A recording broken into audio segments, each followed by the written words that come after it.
Meninos, vamos agora para a questão 5 e 6.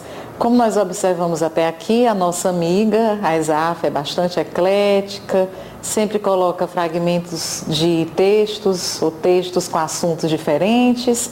E isso exige de nós que nós sejamos versáteis. Cada texto que nós lemos, nós temos que nos concentrar e procurar entender a ideia que é apresentada no texto. E como nós percebemos também, cada questão trata de um assunto diferente, uma pede paralelismo sintático, a outra fala de relação de condicionalidade, a outra pede a correção gramatical. Então nós vamos observar que cada enunciado, você tem ali o fragmento, mas cada enunciado pede uma coisa diferente de você. Obviamente, às vezes, questões se repetem na prova, mas você tem que estar atento à leitura do texto, procurar captar o que aquele texto diz, identificar tudo que você conhece e se ater ao que a questão pede. E as opções. Então você lê ali as opções e vê o que é que elas estão pedindo e mais nada. Como eu sempre digo, nós não devemos nos apegar demasiadamente ao texto. Aquele texto serve apenas para responder aquelas questões. E outros textos, outros fragmentos, segmentos de texto virão. Vamos então a esse fragmento de texto que vai ser utilizado para responder as questões 5 e 6. Na hora da prova você lê tudo de forma relaxada e concentrada. Vamos lá. Leia o fragmento de texto abaixo para responder as questões 5 e 6. O enquadramento pós-estruturalista da teoria da comunicação analisa o modo como a comunicação eletronicamente mediada, o que eu chamo modo de informação, desafia e ao mesmo tempo reforça os sistemas de dominação emergentes na sociedade e cultura pós-moderna.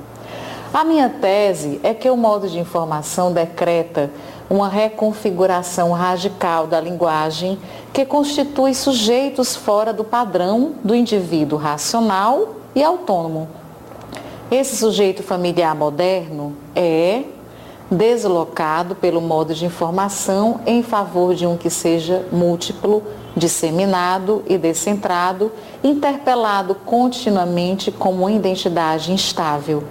Na cultura, essa instabilidade coloca tanto perigos como desafios que se tornam parte de um movimento político, ou se estão relacionados com as políticas feministas, minorias étnicas, raciais, posições gays e lésbicas, podem conduzir a um desafio fundamental às instituições e estruturas sociais modernas. Hayek Poster, a segunda era dos mídia. Muito bem, você lê o texto e vai para o enunciado, exatamente verificar o que a questão está solicitando de você. Questão 5, julgue como falsos ou verdadeiros os seguintes itens a respeito das estruturas linguísticas do texto. Então, quando você lê o enunciado, ele pede para você julgar os itens como falso ou verdadeiro a respeito das estruturas linguísticas. O que é então que nós denominamos como estrutura linguística? Eu achei interessante colocar essas definições para que você compreenda na próxima vez que você vir um enunciado semelhante a esse. O que é linguística? É o estudo da linguagem e dos princípios gerais de funcionamento e evolução das línguas. Em outras palavras, ele quer que nós identifiquemos como a nossa língua é formada, como é que ela funciona, que princípios norteiam o funcionamento do português. O que é estrutura? É a forma como as partes que formam um todo, no caso o todo aqui é o português, digamos assim, se relacionam entre si. Então o que é que nós vamos analisar nessas opções que virão? Nós vamos analisar as estruturas da nossa língua, as relações de semântica, que vocês já aprenderam que é, de significado ou de sentido, a gramática, que é a correção gramatical, a coerência das ideias, o desenvolvimento da textualidade, que são termos que nós vamos observar agora nas opções. O que é textualidade? Ou da condição do que é textual, que se refere ao texto. A textualidade nós podemos definir como um conjunto de características que formam ou que forma o texto. Como assim? Nós percebemos que no texto há palavras, há frases.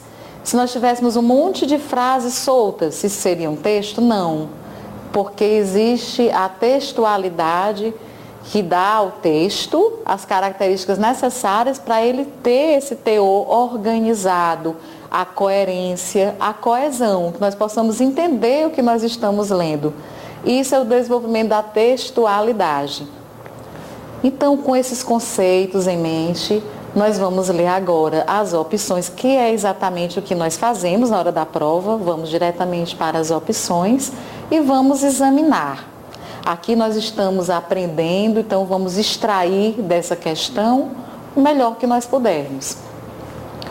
Então, a primeira opção, que na verdade são parênteses, nós vamos colocar verdadeiro ou falso, é: preservam-se as relações semânticas e a correção gramatical do texto ao deslocar pós-estruturalista, que está na linha 1, para depois de teoria da comunicação na linha 1 e 2.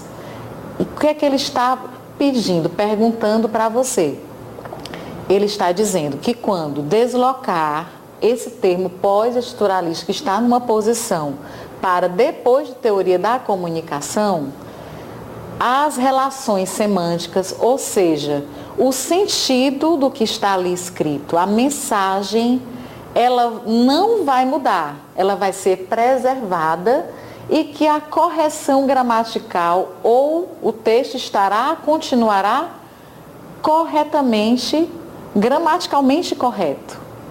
Então, quando você fizer esse deslocamento, as relações semânticas e a correção gramatical ficarão ok? Se ficarem ok ambas, então essa opção será verdadeira. A outra, os outros parênteses. Preserva-se a correção gramatical e a coerência, mas alteram-se as relações semânticas do texto ao substituir o que, na linha 3, por a que. O que é que nós vamos observar aqui? O que é que ele está dizendo? Que quando você substituir o que por a que, o texto ficará correto gramaticalmente, ele será coerente, ou seja, você continuará a entender o sentido do texto, a mensagem será clara, mas as relações de semântica, as relações de sentido, de significado, serão modificadas, essas relações serão outras. É isso que vai acontecer aqui? Então, vocês têm que estar atentos. Quando você fizer a substituição, você vai começar a conferir. Lá na hora da prova, você de caneta faz a substituição e vai ticando. Isso está ok, isso não. Para decidir se a opção está falsa ou verdadeira. Vamos então à próxima. Esse sujeito familiar, na linha 10, corresponde ao indivíduo racional e autônomo na linha 9 e 10. Existe esse termo, esse sujeito familiar na linha 10, e ele quer saber se esse sujeito familiar, ele faz referência ao indivíduo racional e autônomo que foi citado anteriormente na linha 9 e 10. Preservam-se as relações semânticas e a correção gramatical do texto ao substituir como, na linha 13, pela preposição por. Então, ele quer saber que se você substituir como que está na linha 13 por, o sentido ficará o mesmo, a mensagem será a mesma e a correção gramatical, haverá algum erro, essa modificação vai gerar algum erro gramatical no texto? É isso que ele quer saber. E essa última opçãozinha, o desenvolvimento da textualidade, mostra que na linha 15, se o termo desafios fosse substituído por o desafio, a flexão de plural em que se tornam deveria ser substituída pela flexão de singular. É uma afirmação. Deve ser substituído? Deve deixar de ser plural, que se tornam para que se torna? É isso que você tem que observar ali no desenvolvimento do texto, da textualidade. Uma vez que você leu as opções, você percebe que esse tipo de questão, ele exige que você vá uma a uma. Você vai ver primeiro os primeiros parênteses, vai decidir se é falso ou verdadeiro e consequentemente, os demais. E, antes de mais nada, você vai olhar para quê? Para as opções. Esse tipo de questão é muito importante, você olhar para as opções. Por quê? Vocês vão já lembrar que vocês já fizeram isso em outras provas.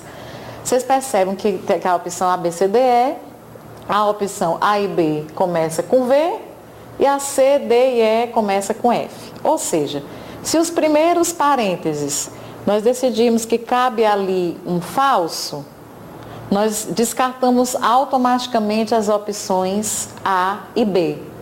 No entanto, se nós dissermos que esse item é verdadeiro, tenho certeza que é V, nós descartamos a C, D e E. E também vamos perceber outros detalhes. Olhem bem para as opções que vocês percebem aí em comum que tem. Por exemplo, se a opção você colocar FV, ora, nós alunos, qualquer aluno vai perceber que aqui a sequência é igual a V e a F. Aí você vai dizer, se eu tiver certeza que é FV, eu vou ter certeza que a C ou a E, uma delas será a opção correta. Se a sequência é igual, eu vou pular para a última opção. É isso que você fará lá na sua prova. Aqui, independentemente do resultado, aqui qual será a opção certa, nós vamos resolver todas elas, né? Porque nós estamos aprendendo também.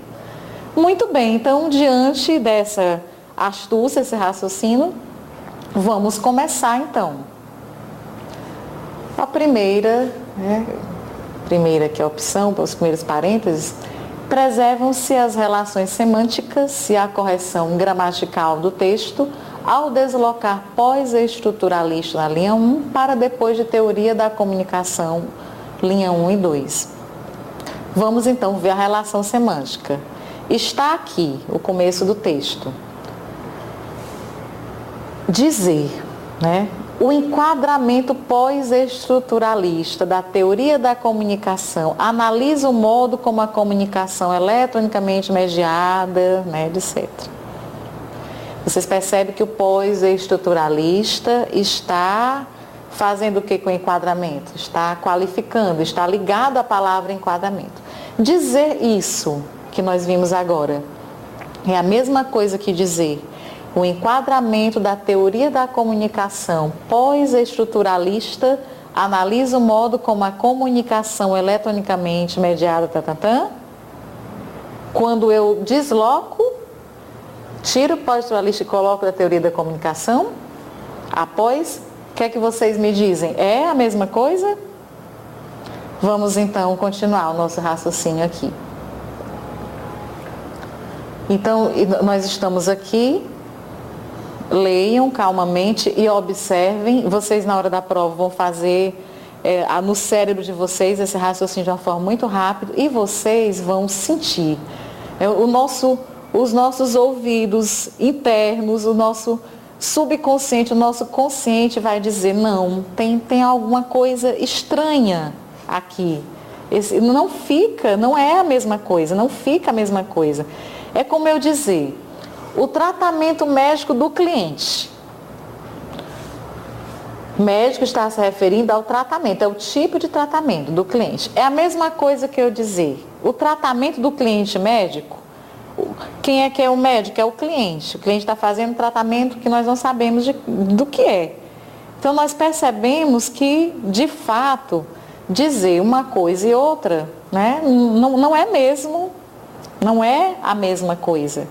Qual a conclusão que nós chegamos? Que a relação semântica ou o sentido aqui foi alterado. Vamos continuar. Quando nós fazemos então esse deslocamento, nós percebemos que quando nós deslocamos o termo pós-estruturalista, o sentido do texto foi significativamente modificado. O Porque quando nós dizemos o enquadramento pós-estruturalista da teoria da comunicação, o que é que nós concluímos? Que esse adjetivo pós-estruturalista, ele está qualificando, ele se refere a enquadramento. Meninos, vamos então dar uma pequena pausa para nós continuarmos o raciocínio aqui da relação semântica.